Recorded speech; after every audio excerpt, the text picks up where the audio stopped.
Good morning, universe. This is your media dragon speaking. So in January 2021, I made a New Year's resolution to read 100 books that year, and I ended up falling a little short, but having such a high goal is I think what pushed me to read as much as I did, which came to, as you saw, 76 books. I tried to rekindle one of my old neglected hobbies, since books have always given me a safe space for escapism, fun, and to get creative ideas. So today, I'll be challenging myself to review each book in 10 seconds or less.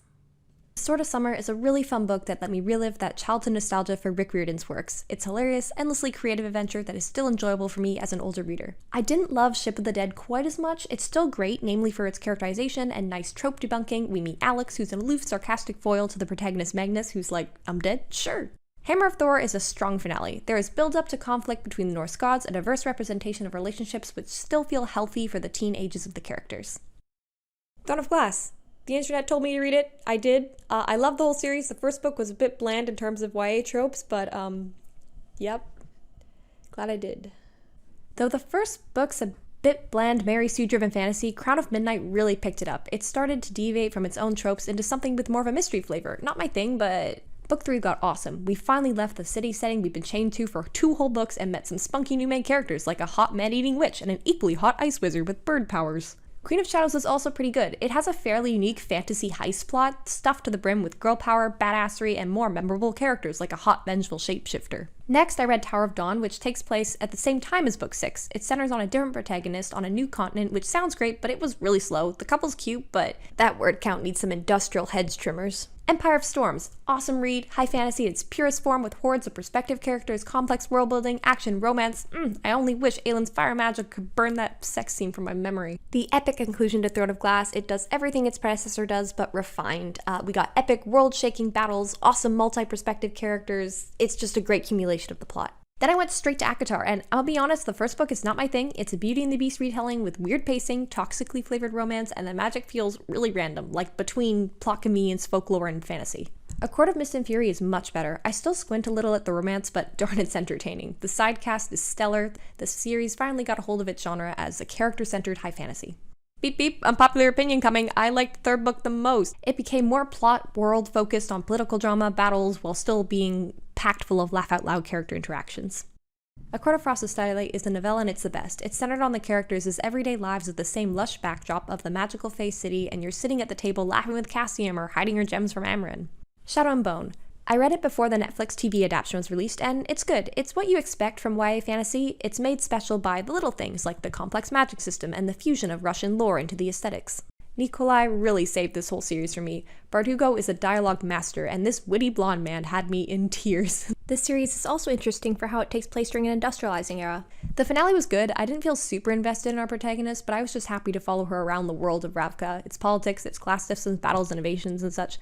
Six of Crows. It has it all and more. A group of outcast characters band together to take on the gothic magical city of Ketterdam. There's gambling, fights, heist, gang fights, psychological games like you've never seen before. I love this book. This duology is the best thing I've read all year. I had the most horrible book hangover from this book since there's nothing to fill the void left in my heart. A void in the shape of a certain black-clad man holding a cane. The Quill Prince. I cannot with good conscience recommend this book nor not recommend it. It has a very unique folklore aesthetic and a fascinating flawed characters within its Fae setting who use and abuse and care for each other. Our protagonist Jude continues to be power-hungry and strong as she deals with the complicated family dynamics and fights for her power amid the fairy kingdom as a disadvantaged human clawing her way to influence.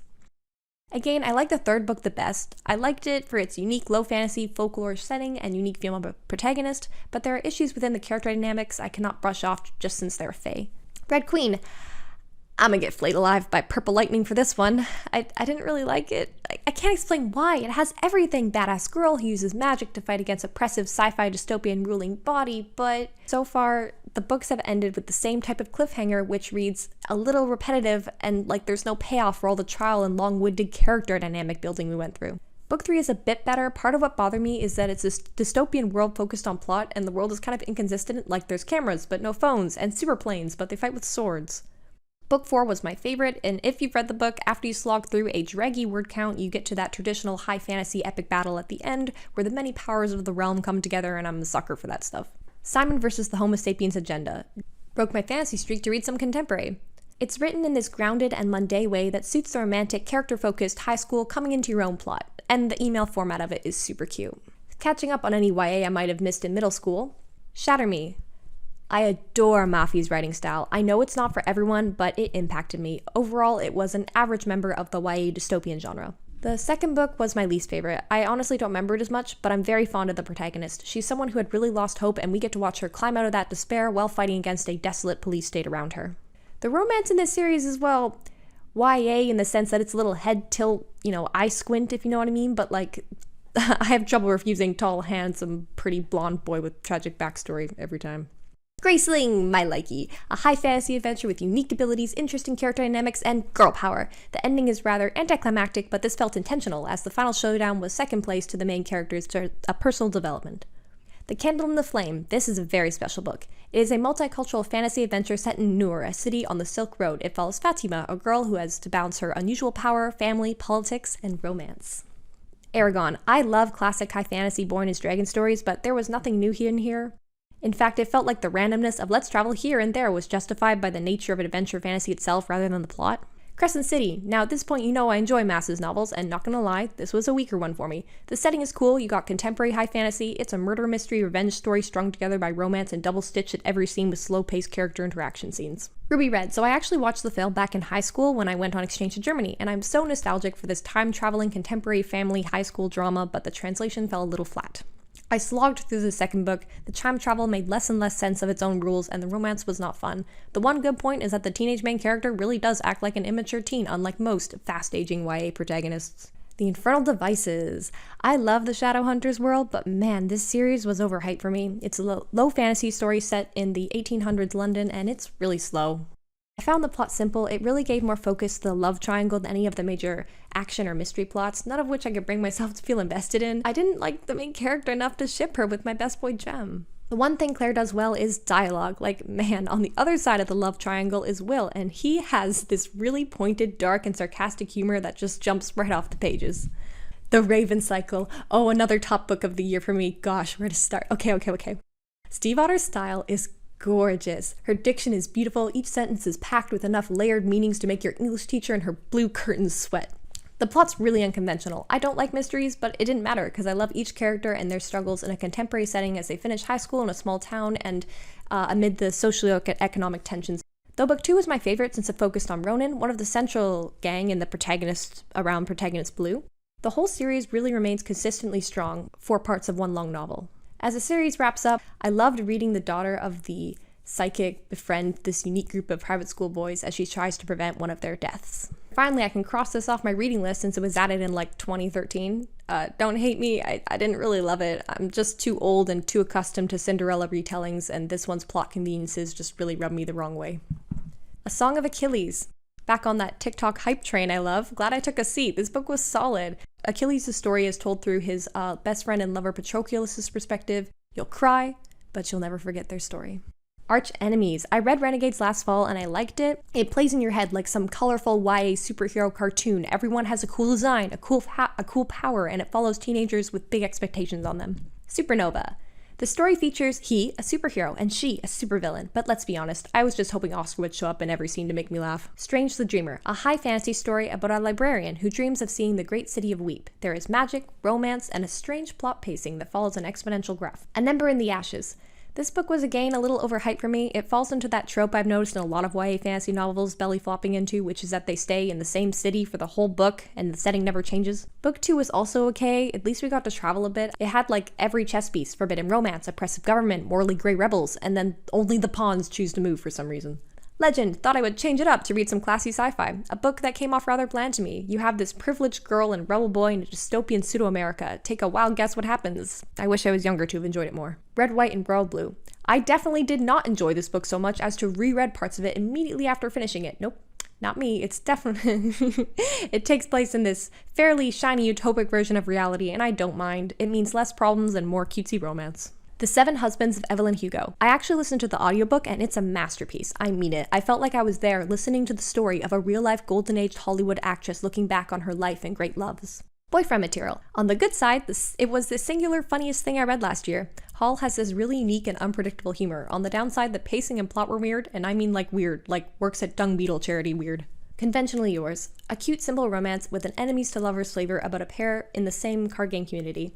It is so refreshing to have a neurodivergent protagonist and a realistically diverse cast. Caraval, another beloved YA, and oh my gosh, I tried guys, I did, but I dropped it at like the last couple chapters. It's a fantasy plot that's just too random and too unexplained for my taste. A Gentleman's Guide to Vice and Virtue. Again, I wanted to love this series, but it wasn't memorable for me, which is too bad. You got historical fiction, young adult, romance, friends to lovers, like the tags are all good. I wanted to love this book so bad. It's got magical multi-realities of layered Londons, a protagonist named Kel, a girl who dreams of being a pirate, but it just wasn't my thing for some reason. Crazy Rich Asians. Now, I absolutely love the film, which I'd seen first. The book just gives us more scenes, more money, more crazy, more drama, more grappling with the extreme troubles of wealth. China Rich Girlfriend. An unusual case in a trilogy where the second is my easy favorite. The drama ensues, the money makes morals gray, the romance is more mature, all in lavish settings sought through with cutthroat drama. Rich People Problems. With the changing perspectives chapter to chapter, this felt more like an incredibly entertaining documentary about these rich people, and it felt nicely balanced between surrealness of books and harshness of reality. Love this series. Carry On. I wanted to love this Harry Potter emulator. It had all the pieces, like a dark, mysterious love interest, a funny protagonist, spunky magic system, and then you will be seeing a video from me about plots I'm tired of, and cults are one of them. I don't know why it was in this series. I think Simon's journey as someone dealing with trauma was really well done. And I like the way the relationships are handled, and the anxieties and pressures that come across them, and the way mental health is handled is really well done. And it's all packaged up nicely with vampires, crazy vegans, knights, but it just not my thing. A Court of Silver Flames. I'm gonna be honest, the beep was not really for me. It was too much. I had to skip a bit, but I love the Fae landscape and watching my 20-something protagonist come into their own and discover their place in this world. Serpent and Dove, another case of useless protagonist moves between the same two rooms for the entire novel and gets a moody YA boy. And it's my fault at this point. I saturated myself and set up this book to not be my favorite. Illuminate, yes! This multimedia YA science fiction story will have you peeking through security cameras, eavesdropping on military strategies, and skimming medical files. It's so cool. It's action, romance, loyalty, everything. And the second book is just as good. It has much the same formula with different arcing space-related issues with our para-protagonist to handle. I won't spoil much, but a lot can go wrong on a space station. One last stop. This romance will make your heart all squishy and your face smile. Our nerdy protagonist is trying to make her own on New York and meets Jane, who's stuck in a time loop on the subway and is determined to help her. They both die at the end. I'm not sure how I feel about this book. The contemporary existential drama romance made me upset, and I'm still upset. And I think it was trying to make me upset, so I think the book worked, but I was still upset. The Alice Network. The only time I followed my dad's book recommendation this year, and I'm really glad I did. It follows two different girls' perspectives, Eve's experience as a spy in France during World War I, and Charlie, who is pregnant and in search for a cousin who went missing during World War II. I Wish You All the Best is a sweet drama romance about Ben and their experience after getting kicked out of the house for coming out as non-binary. It's upsetting but grounded in the reality that many LGBT and queer folks are experiencing right now, and yet there is a contagiously hopeful undertone. She Drives Me Crazy. Wow, I really went to town on the contemporary romances in the later part of the year, huh? It's enemies to lovers, a high school romance between a volleyball jock and a popular prodigy, though it spends more time getting over toxic exes than in the new relationship. From Blood and Ash. This book makes me a bit afraid for our generation. I really liked the setting with the malevolent religious authority power done well in a fantasy setting. It's just the character relationships didn't feel quite equal. The last scene came off as borderline to me, so ew, no. Meet Cute Diary. Again with the fluffy teen romances. Not my favorite, but it felt real. The main character is flawed and makes wrong choices, things go wrong, and then he grows up and oh my gosh, major book crush on Devon, Air's so cute. Ended the year strong with Legendborn. It has a similar setting and plot to Shadowhunters. Bree becomes entangled with a secret society of monster slayers while the book handles her experience living as a black person in contemporary America.